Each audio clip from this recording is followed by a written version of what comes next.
The Unteachables, Chapter 6, Mr. Kermit. I never thought it could be like this again. Every morning, as I parked the Cocoa Nerd, good as new, or at least good as 27 years old, I can't wait to get into the classroom. There's a spring in my step. I'm practically jogging. At the coffee pot in the faculty lounge, I fill the toilet bowl only halfway. I don't need coffee to stay awake anymore. I'm firing on all cylinders, as jumping Jake Terranova might say. Even that name doesn't sour me the way it once did. I've never been able to forgive the cheating scandal, but there's no denying the role Jake played in turning the class around. The class. Just the thought of them sends a jolt of electricity up my spine. Who could have guessed that the rejects of the whole district would turn out to be exactly what I needed? The Unteachables. Well, not anymore. Oh, sure, there are better students in this world. Okay, there are better students in this hallway. But comparing what they've become to what they started out as, it's clear that something very special is happening. And their teacher has to believe in something I haven't believed in for a long time. Myself. It was the state science assessment that did it for me. There was a moment at the beginning. Parker, in his usual pose, hunched low over his exam booklet, staring as if trying to see inside the individual molecules of paper. Host hypnotist, he was mumbling, struggling to make sense of the letters on the page. Host hypnotists.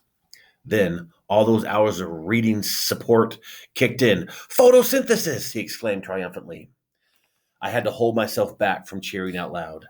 Jake actually took test day off so he could be with the class to provide moral support. In reality, he was more stressed out than the students and putting everybody on edge. Eventually, I had to coax him into the hall and tell him to go back to his dealership. He protested, but what if you, bereft of speech. Bereft of speech, he threw his arm around me. This was not something I ever wanted to happen. Go, I tell him, wriggling free. Sell cars. Jump through hoops. You're the best teacher ever, Jake declared emotionally. I'm so sorry I did, the thing. Goodbye, Jake. More memories of that morning, looking out over my students, and suddenly the whole room was blurry because my eyes were filled with tears. Just like they dove into the river because they thought I was drowning, they dove into this, and they did it for me. They had no way of knowing my job was on the line. That made it all the more impressive. I said this was important, and the kids took my word for it. They even studied. As I walked between the desks, peering over the shoulders, the scratch of number 2 pencils filling in ovals made my heart swell to bursting. I knew it then, and the feeling has only gotten stronger since. I love these students. Parker, Aldo, Elaine, Barnstorm, Rahim, Mateo, and Kiana, who, it turns out, isn't even really in the class, or any class. That's my fault. I'm the one who never bothered to glance at my own attendance list long enough to realize that my top student wasn't on it. How blind I was. How burned out and detached. On the other hand, who expects a kid to come to school she isn't signed up for? Her stepmother straightened everything out, Christina Vargas explains at our meeting the week after the test. Kiana's only here for a couple of months, and the registration process was too much red tape. So she blundered into your class and figured she'd be gone by the time anybody figured out she didn't belong. It's ridiculous, but almost understandable. My cheeks get hot. I suppose that doesn't make me look very on top of things. We're all at fault, the principal says kindly. I had her progress report right in my hand.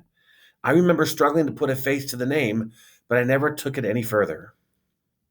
Well, I'm not sorry it happened, I go on. She's a fantastic kid and a brilliant student.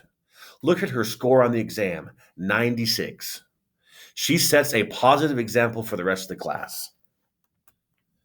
My voice trails off. Christina's face has turned to shin. I take a guess at the reason. Are you moving her?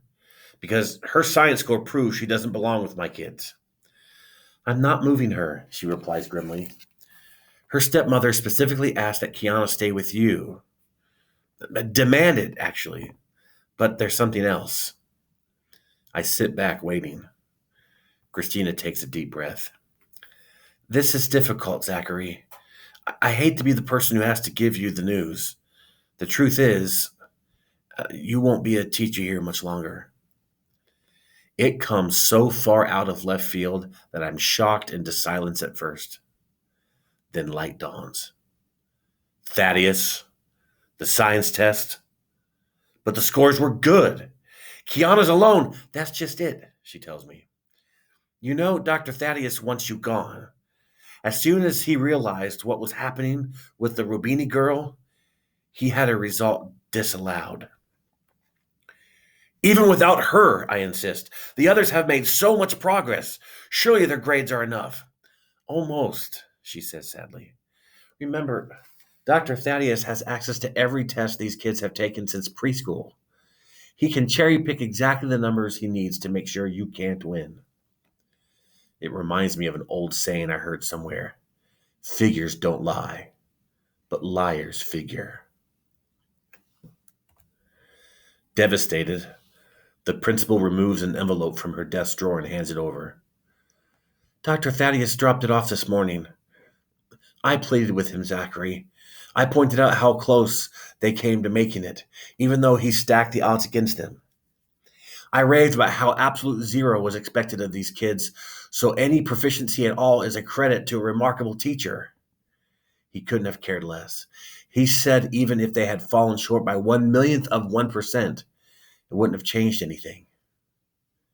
She's still talking, weeping practically, but I can't make out any of it.